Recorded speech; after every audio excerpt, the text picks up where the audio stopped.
Firstly, welcome, ladies and gentlemen. My name is Paul Elmsley. I'm the founder and CEO of HealthCert, and it's obviously with great pleasure today to introduce you to Dr. Joe in just a moment. What I just wanted to do, if I can, is just share a little bit of a story, I suppose, just in relation to why we created this program in the first place. Effectively, one of our staff had a child who used to suffer multiple epileptic fits a day. The only solution, after going through all of the normal pathways, was CBD for this particular child. And she was in a situation where she was unable to get a prescription for it.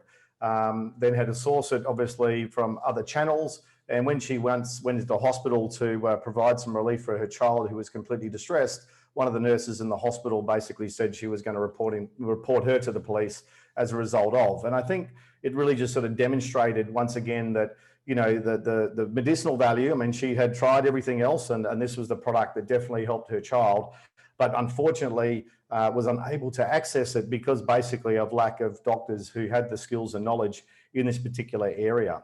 So it led us to wanting to build a course, and we know it's obviously a new, not necessarily new and emerging medicine. Obviously, this is a product that's been around for thousands of years.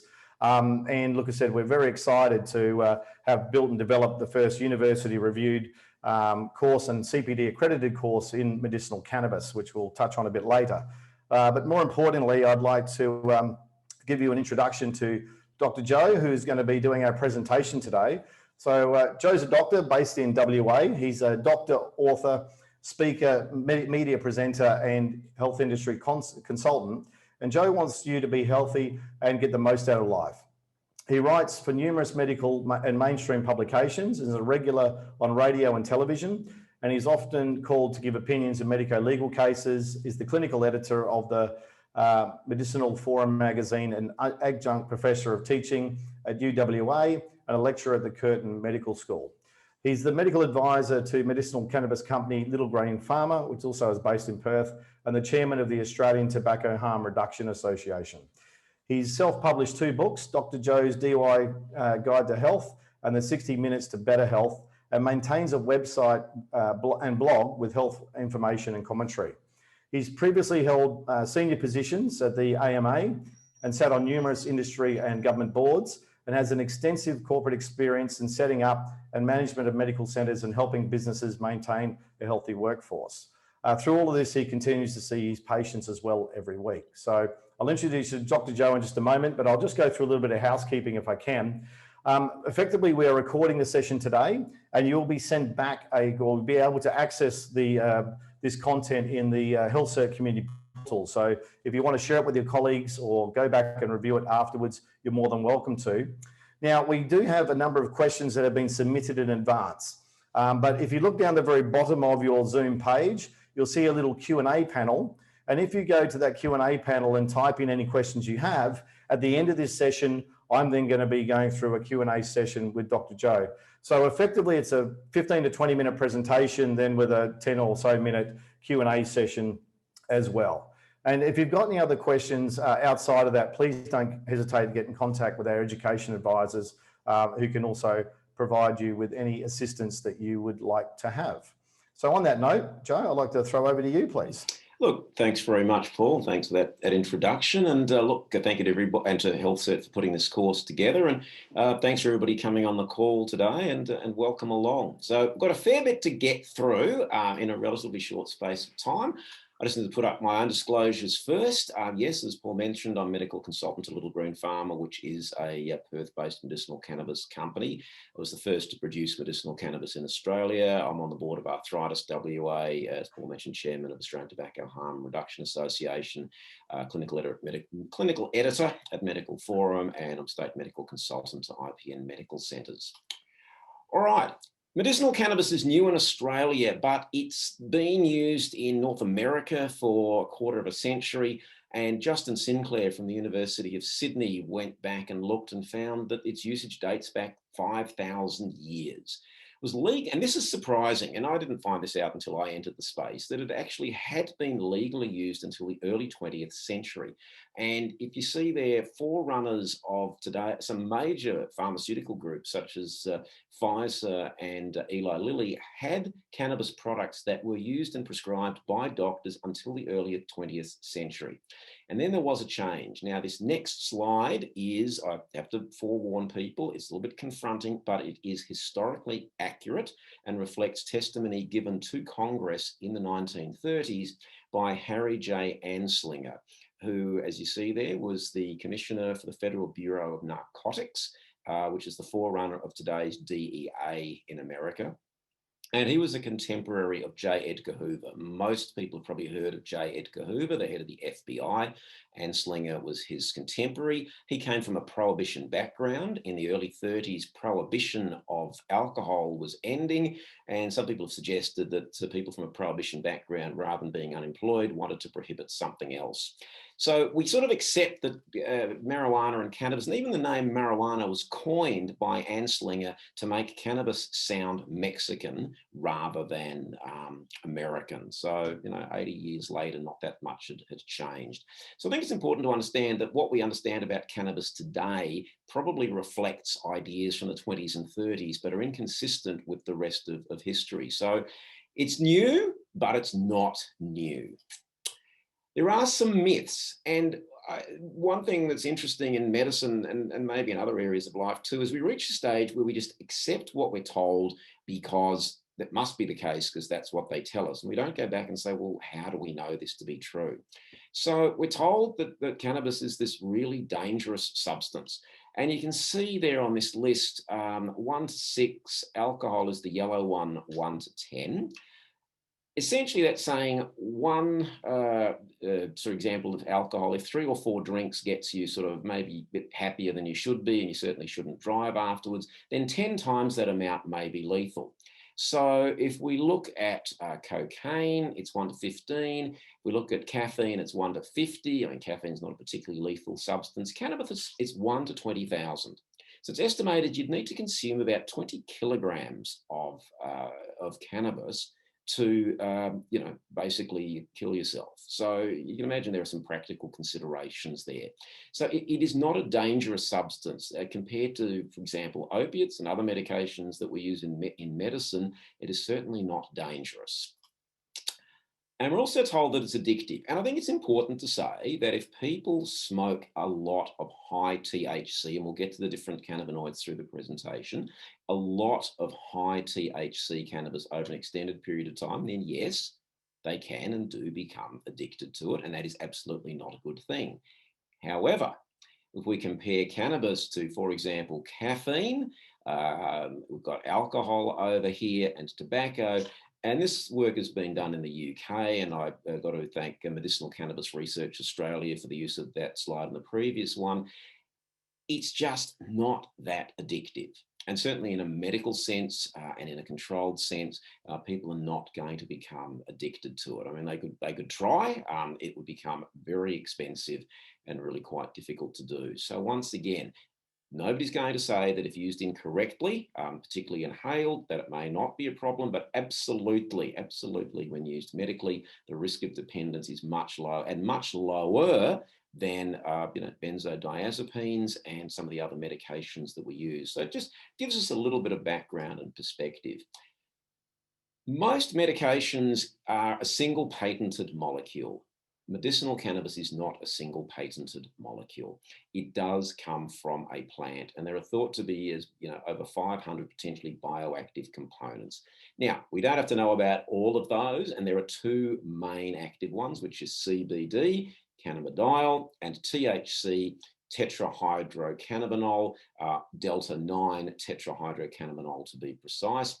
We then have CBDA and THCA, which are the acidic forms which are found in the plant, and they are converted into CBD and THC when it's heated. We then got CBG. We've also got flavonoids, which are found in green tea and berries and citrus. We have terpenes, excuse me, which provides some aroma. And there's a concept of what's called the entourage effect that says that to deliver the active components into the body, that all of these other molecules are part of the support act. So when we're prescribing medicinal cannabis, if we're using a whole plant extract, people might say, well, why not just use pure isolated CBD? All of these other components, we don't know exactly what they do, but we know they're found in fruits and other natural products. So they do something, even if as today, we don't know exactly what. And that's the argument that says whole plant extracts are better than isolates. The human body, and this is really fascinating, has an endocannabinoid system, and this was only discovered in the 1990s. So I certainly didn't learn about it in medical school. I don't think too many of us did, and I don't even know whether it's covered now. But it's interesting that when you look at the history, and we find that cannabis has been used in human societies for potentially 5,000 years, and the human body has a cannabinoid system with two different types of receptors, CB1 and 2, and you'll learn all about this in the course. CB1 mainly central in the brain and central nervous system, CB2 a little bit more in the peripheries and in the immune system. And there's some interesting work being done on the use of cannabis and in particular CBD as anti-inflammatory. And in the last few weeks, even there's a potential, antibiotic. But look, that's a watch this space. There are virtually no cannabinoid receptors in the brainstem. So that's why no matter how much you take, you're not going to stop breathing. So it's interesting that the human body has its own endocannabinoids. There are two, and again, you'll learn about those in the course. And not surprisingly, exogenous cannabinoids may influence these receptors. So the two main ones, and when we're looking at prescribing, we're looking at THC and CBD. And look, I'm not going to read all this out, but you can see they both have similar effects. In particular, and I'll point to this here, CBD reduces the intoxicating effects of THC. So if people on the black market use high THC products because they're wanting to get high, then they don't want a lot of CBD. In a medical sense, when we use them together in correct proportions, people don't get high because CBD offsets the intoxicating effects. CBD can also be used as an anti-anxiety agent, THC not so much. But you can see in terms of analgesia, anticonvulsive, antiemetic, helping with sleep, they both can have a role. Side effects, everything has side effects in medicine, cannabis included. We can see drowsiness, fatigue, dizziness, dry mouth, nausea for some people, anxiety, fairly rare, but it does happen. And again, with any medication that we prescribe, if side effects are a problem, then we can look to stop them. But generally speaking, they are quite mild. Administration route is an issue as well. If people inhale cannabis, and there are inhaled formulations that can be used medically, obviously the onset is much quicker, but the offset also quicker. In an oral form, gets into the bloodstream more slowly and stays around longer. So for chronic pain, that's obviously very, very important.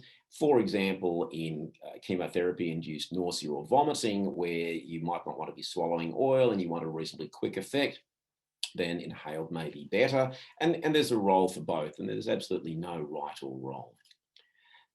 I think a critical point in this is that medicinal cannabis is not about curing the condition that we're treating. It is about alleviating symptoms.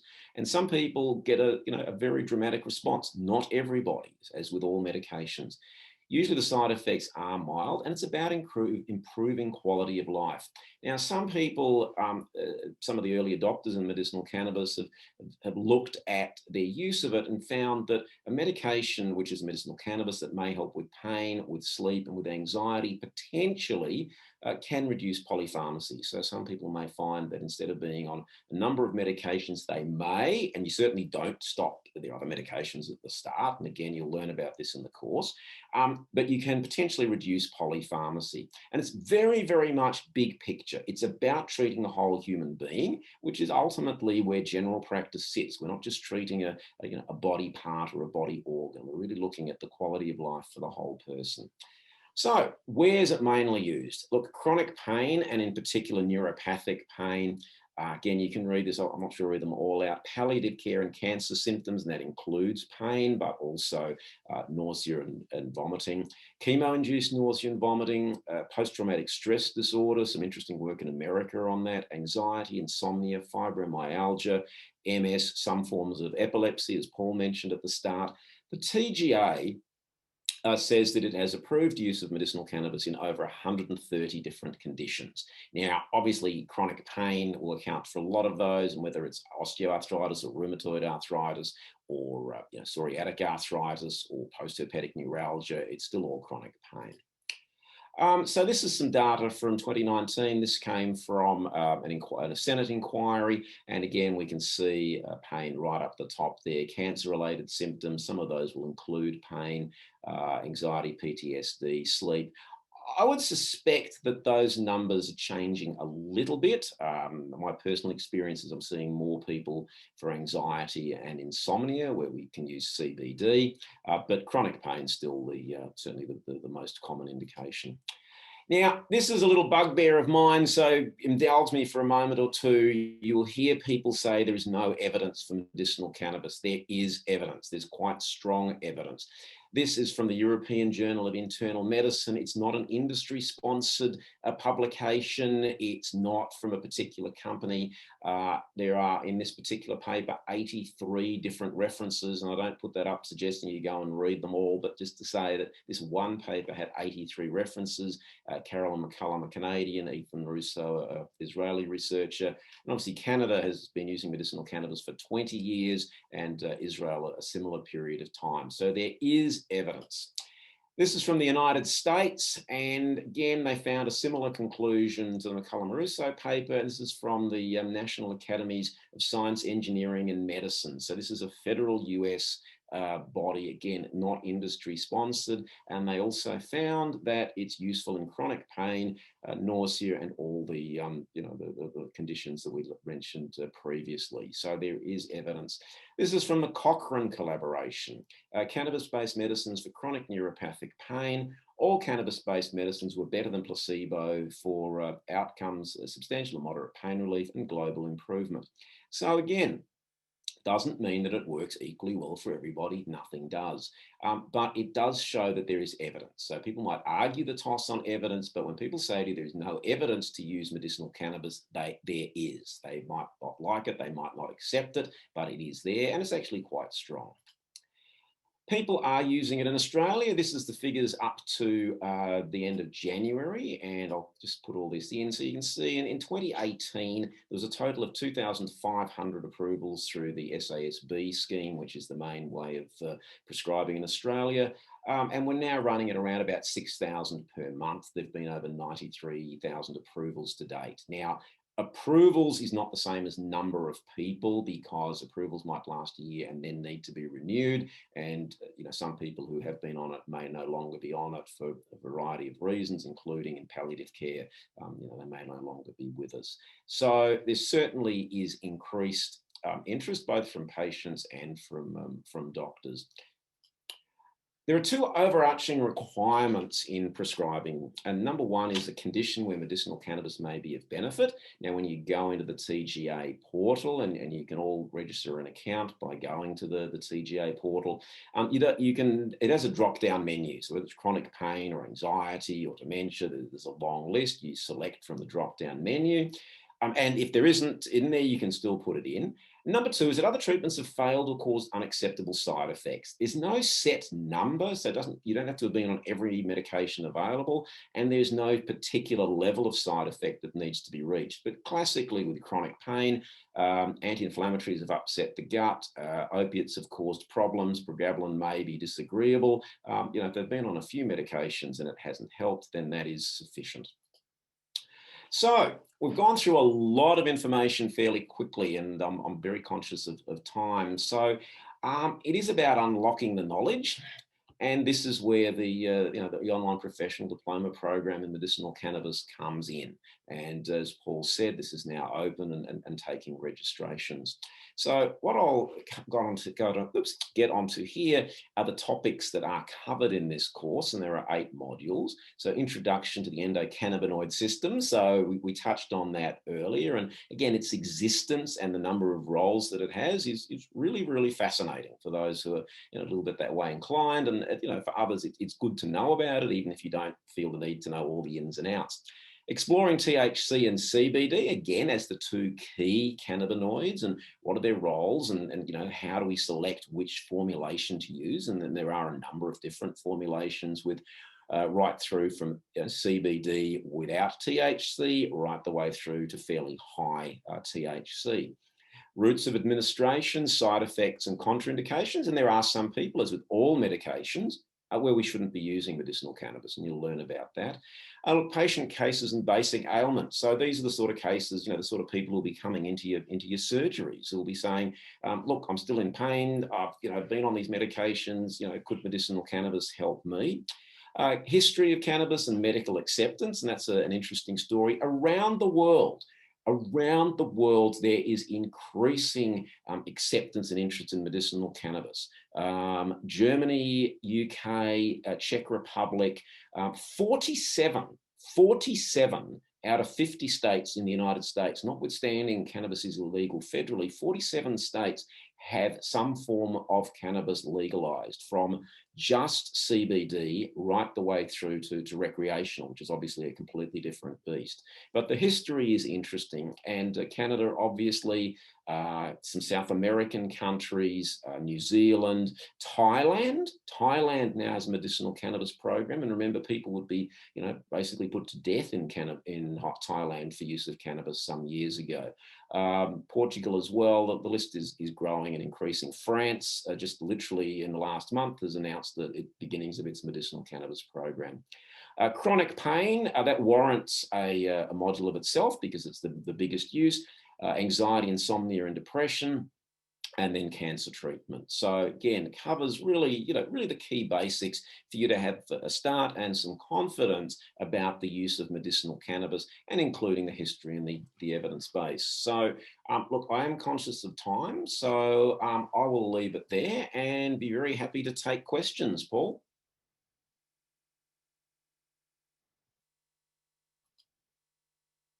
I'll unmute myself. Thanks very much for that, Joe. I appreciate the presentation. And I think just to mention that the topics we're covering there is in the professional certificate. So in the foundation course of the program, and then it goes into an advanced certificate, which will be released in June, and then a professional diploma, which is released in August. And basically it builds upon, these foundation knowledge. And once again, for those who have done health cert courses before, it is obviously taking you through a stepwise progression. So get that knowledge, use it with your patients, and then be in a position then to advance your knowledge further as you want to do it. And if you would like to subspecialize or have medicinal cannabis as one of those things that patients come and see you for, you do have the opportunity to get the professional diploma as well.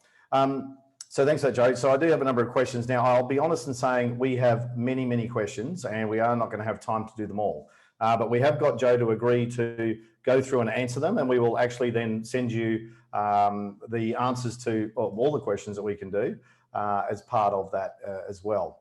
So can I just, probably a little bit of a technical one. So Dr. Stevens asked, do I need to cancel an existing permit before I apply for a new one? And how do I cancel it? So a patient wishes to have a higher dose of CBD for financial reasons. Short answer is not necessarily. People can be on more than one medicinal cannabis product at any one time.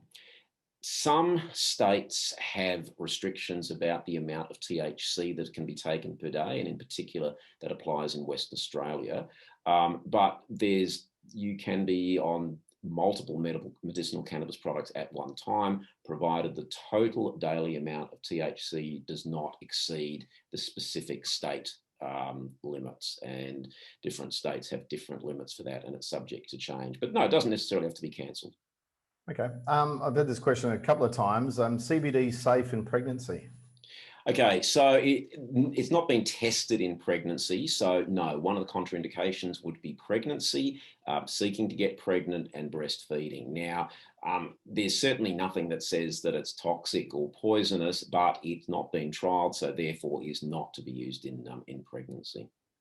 Okay, and then it's got also use in with the elderly. I suppose once again your experiences of using it maybe with your elderly patients. Look, the oldest patient that I put on medicinal cannabis, I think, was 95. And essentially, provided that renal function is broadly acceptable for age. Now, cannabis is processed through the liver. There's a first pass effect, and excreted through the urine. That's why they do urine drug tests. It doesn't affect, it's not toxic to either the liver or the kidneys, but the kidney function needs to be acceptable. So it's good to have a baseline renal function. So far, I had one patient where he had actually some kidney problems, and we sort of were wondering, might the cannabis be a problem? So we stopped it, and when we stopped it, his renal function sort of got worse rather than better. So we were able to exclude any cannabis being a problem. A lot of people are in their 70s and 80s. You generally start with a low dose, and that's important generally with cannabis.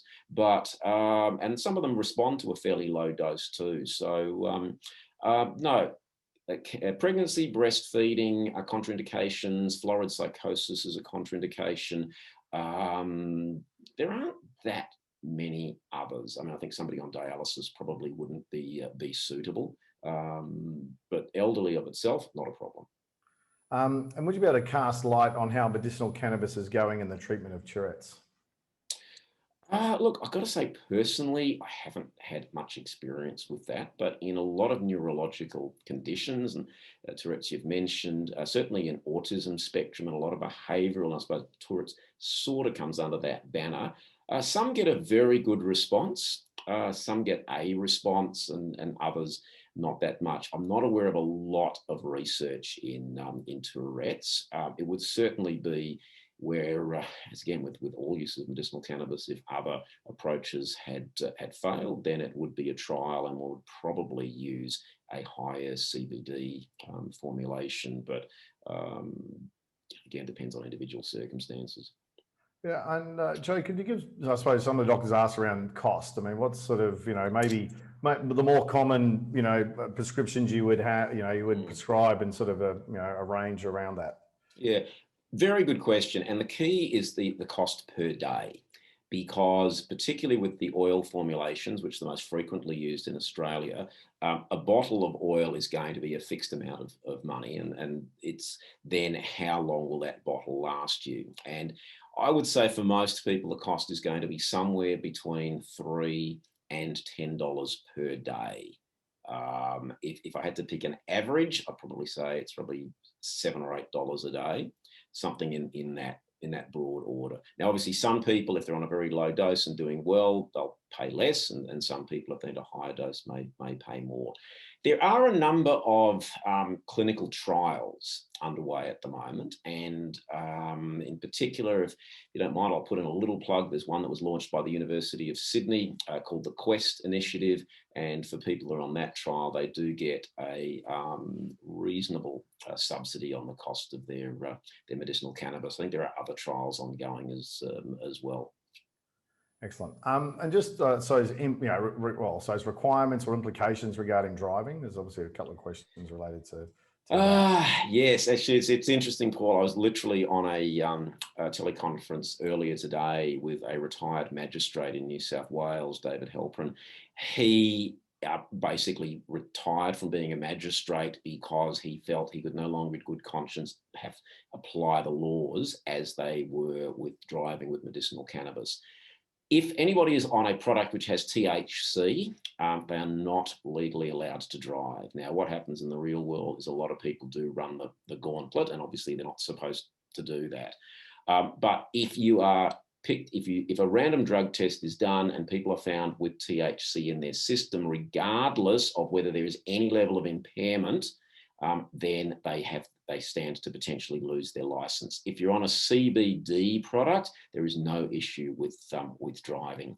So David Halperin, as a retired magistrate, is spearheading a campaign to get laws changed. There is a bill before the South Australian Upper House. There is a implementation committee of the Victorian Upper House that is also looking at legislative change, and hopefully in due course other states will follow. It is very discriminatory because there are a whole lot of other medications which can impair people's ability to drive where there is no issue around it, and impairment is not what they look at, it's just presence of substance. So that's a discussion that does need to be had with patients.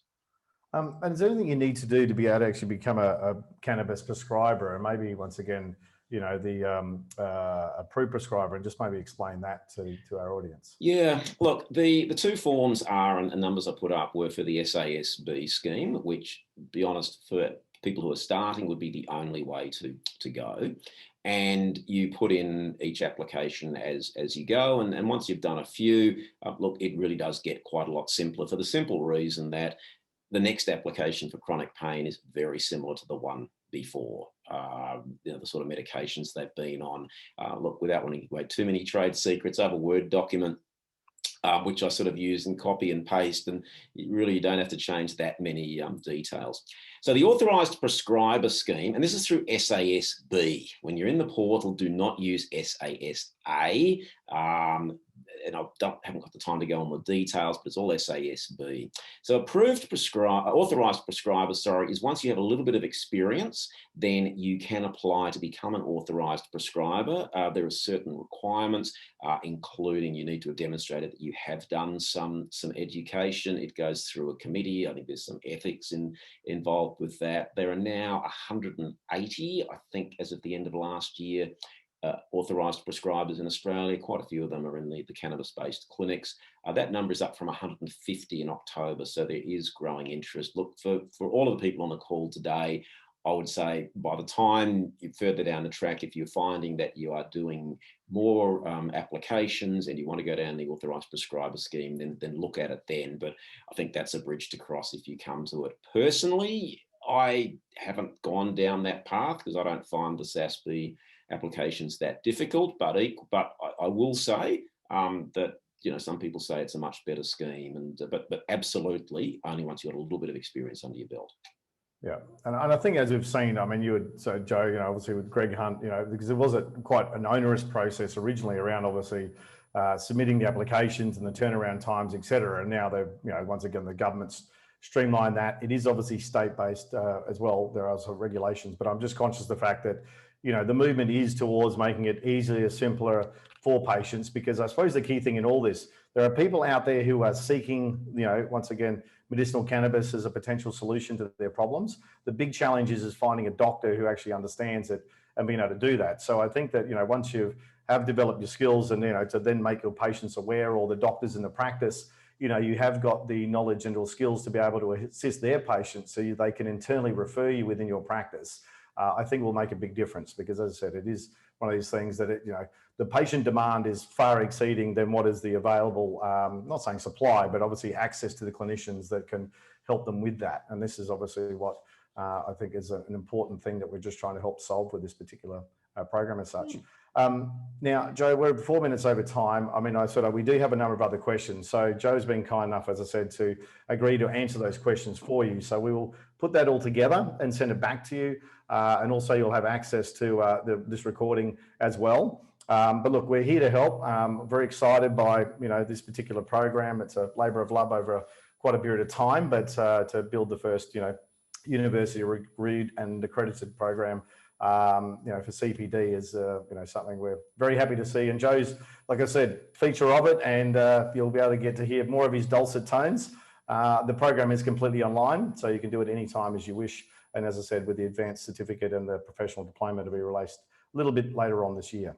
So Joe, can I thank you very, very much for your time? And can I thank everybody who's been obviously viewing this today, which is quite a large audience of you. I really do appreciate you taking the time to learn more about medicinal cannabis and how it can help your patients. And I hope you all have a wonderful evening.